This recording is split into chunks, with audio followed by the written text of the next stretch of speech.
Life times का global network. Madhya Pradesh के धार के ऐतिहासिक भोजशाला मंदिर में बसंत पंचमी पर आज सरस्वती पूजा भी होगी और मुस्लिम समुदाय के लोग नमाज भी पढ़ेंगे। सुप्रीम कोर्ट ने ऐतिहासिक फैसला देते हुए सरकार को निर्देश दिया है कि भोजशाला में पूजा और नमाज दोनों होंगे। सूर्योदय से सूर्यास्त तक पूजा होगी, जबकि दोपहर 1 बजे से 3 बजे तक नमाज पढ़ी जाएगी। धार के भोजशाला में इसके लिए सुरक्षा के कड़े इंतजाम किए गए हैं। धार में 8000 से ज्यादा पुलिस और अर्धसैनिक बलों के जवान तैनात हैं। चप्पे चप्पे पर सुरक्षा बलों की निगरानी है, नजर है। लंबे वक्त से चले आ रहे इस विवाद को लेकर सुप्रीम कोर्ट में याचिका लगाई गई थी, जिस पर ठीक बसंत पंचमी से 1 दिन पहले सुनवाई हुई और अदालत ने बीच का रास्ता निकालते हुए धार में सांप्रदायिक सौहार्द बनाए रखने का निर्देश दिया है। भोजशाला में गंगा जमुनी मिसाल वाला फैसला सुनाते हुए कोर्ट ने हिंदू धर्म के लोगों को सूर्योदय से सूर्यास्त तक पूजा की अनुमति दे दी, तो मुस्लिम समुदाय को भी नमाज अदा करने की इजाजत दी, लेकिन तय समय सीमा के भीतर। भोजशाला में पूजा और नमाज दोनों, सूर्योदय से सूर्यास्त तक पूजा होगी। दोपहर 1 बजे से 3 बजे तक नमाज पढ़ी जाएगी। नमाज के लिए आने वालों के लिए अलग प्रवेश द्वार जो है वो बनाया गया है। नमाज करने वालों की लिस्ट प्रशासन को सौंपी जाए। साथ ही प्रशासन से परिसर में बैरिकेडिंग करने का निर्देश भी दिया गया है।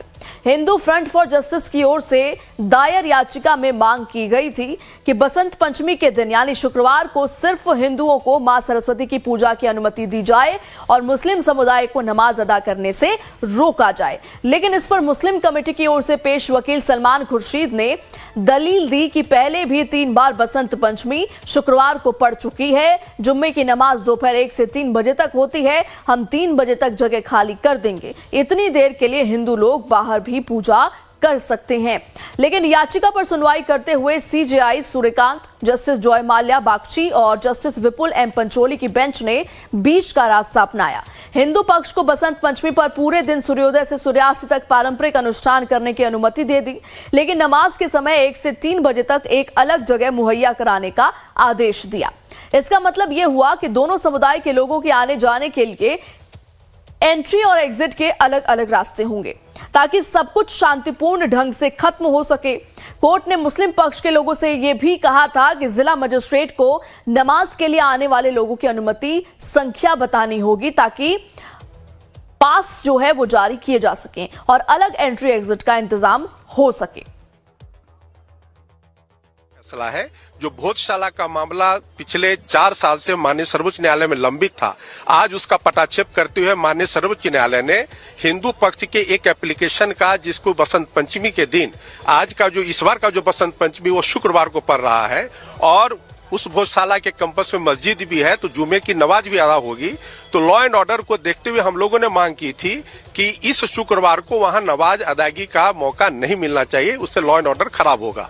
लेकिन आज additional solicitor general of India और एडवोकेट जनरल मध्य प्रदेश दोनों ने ही बयान दिया कि हम लोग मुस्लिम पक्ष के लिए अलग से एक जगह को आइडेंटिफाई कर देंगे कैंपस में ही, और उनके लिए अलग से प्रवेश द्वार होगा। और जो हिंदू पक्ष है वो अपना पूजा अर्चना जिस तरह से सरस्वती मंदिर में करते आ रहे हैं वो करते रहेंगे, उसमें किसी तरह का व्यवधान नहीं होगा और इस तरह से लॉ एंड ऑर्डर को मेंटेन किया जा सके। नमाज के लिए क्या टाइमिंग है? देखिए, नमाज के लिए 1 बजे से 3 बजे तक का समय दिया गया है और जो एंट्री होगी नमाज अदायगी करने वाले लोगों की वो इसी समय के दरमियान होगा। भोजशाला में हिंदू और मुस्लिमों के लिए अलग अलग एंट्री एग्जिट बनाए जा चुके हैं। इसके बाद मुस्लिम और हिंदू दोनों पक्ष के लोगों ने भी फैसले पर संतोष जाहिर किया है। नमाज एक ऐसी इबादत है जिसमें अल्लाह का ताला का शुक्र अदा किया जाता है और जितना किया जाए वो कम है। उसने हमें इंसान के रूप में पैदा किया है, उसका लाख लाख शुक्र एहसान है। लेकिन इंसानियत इसमें है और 23 जनवरी के बाद 26 जनवरी भी हम लोगों को साथ में बनाना है। तो सुप्रीम कोर्ट ने आर्डर में स्पष्ट कर दिया है कि 1 से 3 नमाज हो, अपने नियंत्रित स्थान पर हो, जो स्थान मुकर्रर सुप्रीम कोर्ट ने कर दिया है। और दोनों समाजों का, दोनों वर्गों का रास्ता भी अलग अलग देने की बात की है, जिससे कि ये स्पष्ट हो चुका है कि सुप्रीम कोर्ट की क्या मंशा है। सुप्रीम कोर्ट भी चाहता है कि दोनों चीज़ें अपने अपने मूल तरीके से हो। अदालत ने दोनों पक्षों से आपसी सम्मान, सहिष्णुता और सहयोग दिखाने और प्रशासन के साथ मिलकर शांति बनाए रखने को कहा है। उधर प्रशासन सर्वोच्च न्यायालय में सुनवाई होने से पहले ही सुरक्षा चौकसी बढ़ा दी गई है। धार की सुरक्षा के लिए जमीन से लेकर आसमान तक पहरा है।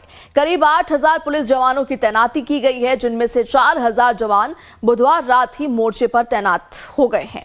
आईजी अनुराग सिंह और सीआरपीएफ आईजी नीतू भट्टाचार्य खुद सुरक्षा व्यवस्था की कमान संभाल रहे हैं।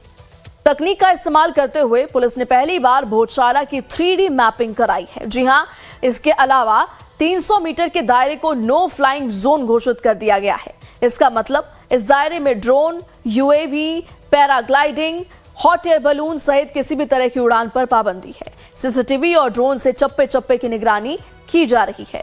परिसर के अंदर श्रद्धालुओं के लिए जिगजैग बैरिकेडिंग तैयार है। बाइक पार्टी और मोबाइल पार्टी भी सभी मोहल्लों पर नजर रख रही है। 23 जनवरी को बसंत पंचमी है और शुक्रवार होने के कारण कहीं भ्रम की स्थिति पैदा हुई थी, जो आज सुप्रीम कोर्ट के जो आदेश हुआ है कि हिंदू समाज को अखंड पूजा का निर्णय दिया है। सूर्योदय से सूर्यास्त तक अखंड पूजा होगी, कहीं कोई हिंदू समाज विघ्न नहीं डलेगा। और रही सवाल नमाज की आदेश की, तो उन्होंने कहा कि इस परिसर में अन्य स्थान पर नमाज की व्यवस्था की जाए। तो हमारा शासन से आग्रह है कि परिसर में आंगन भी होता है, बाड़ा भी होता है। आंगन में एक अवैध कमाल मौलाना की मजार है, जहाँ पर प्रतिदिन नमाज होती है, तो यह नमाज यहाँ करा दी जाए, उनकी नमाज भी होगी और हमारा अखंड पूजा भी चलता रहेगा। कहीं समाज भ्रमित की स्थिति पैदा नहीं होगी और हिंदू समाज अपनी माँ का जन्मदिन ईमानदारी से मना पाएगा। हमारे पास 100% फोर्स जितने हमने डिमांड किए थे वो हमारे पास आ गया है। लगभग 8000 का फोर्स है। इसमें सीआरपीएफ के रैपिड एक्शन फोर्स भी है, वो भी 800 के आसपास फोर्स है। वरिष्ठ अधिकारी यहाँ पे आ चुके हैं। पहले जो इस एरिया में ड्यूटी कर चुके हैं उनको भी हमने आइडेंटिफाई करके बुलाया है, जिनको पहले से अनुभव है यहाँ की ड्यूटी का। फोर्स का डिप्लॉयमेंट प्लान बन चुका है, फोर्स डिप्लॉयमेंट हो चुका है। मल्टी लेयर डिप्लॉयमेंट रहेगा, जोन, सेक्टर, वार्ड्स, इस तरह से हमने इसमें डिवाइड किया है। वरिष्ठ अधिकारी के निर्देशन में अलग अलग सेक्टर्स, अलग अलग जोन इसमें काम करेंगे। पहले भी मैं बोल चुका हूँ कि सोशल मीडिया पे हमारा बहुत ही अलर्टनेस के साथ हम उसको वॉच कर रहे हैं, देख रहे हैं। अगर कोई इसमें गलत तरीके का कोई भी मैसेज डालता है तो इसके खिलाफ कार्रवाई होगी। तो आप देख सकते हैं किस तरीके से भोजशाला मंदिर के आसपास पूरी छावनी में इस इलाके को तब्दील कर दिया गया है। अलग अलग जगहों पर देखिए कैमरों के जरिए भी निगरानी की जा रही है। 2006 में धार में हिंसा की घटना हुई। तनाव के हालात क्यों है भोजशाला में, इससे जुड़ी तमाम बातें और क्या कारण है वो आपको बता रहे हैं। 2006 में धार में हिंसा की घटना हुई और इसके अलावा पूरे धार में तब कर्फ्यू लगाना पड़ा था। स्थिति कुछ इस तरीके की हो गई थी। 2013 और 2016 में हालात काबू में रहे और उसके बाद 2024 में एएसआई ने हिंदू मंदिर की निशानियों को कबूल किया था। तो ये पूरा मामला और ये अपडेट अब तक देवी देवताओं की मूर्तियां और संस्कृत शिलालेख को एएसआई ने माना था कि वहां पर देवी देवताओं की मूर्तियां जो हैं वो अंकित की गई हैं। संस्कृत शिलालेख बकायदा वहां पर है और एएसआई ने ये माना था।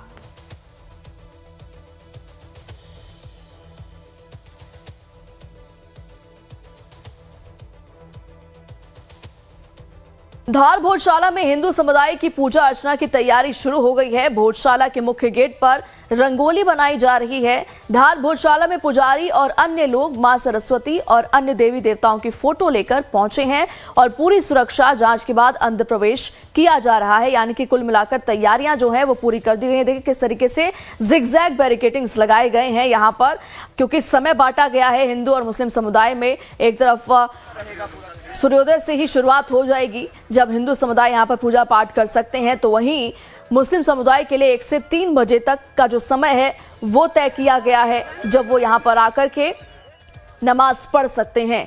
तो धार भोजशाला में हिंदू समुदाय की पूजा अर्चना की तैयारियां कुछ इस तरीके से की गई हैं। तस्वीरें आपको दिखा रहे हैं। भोजशाला के मुख्य गेट पर रंगोली बनाई जा रही है।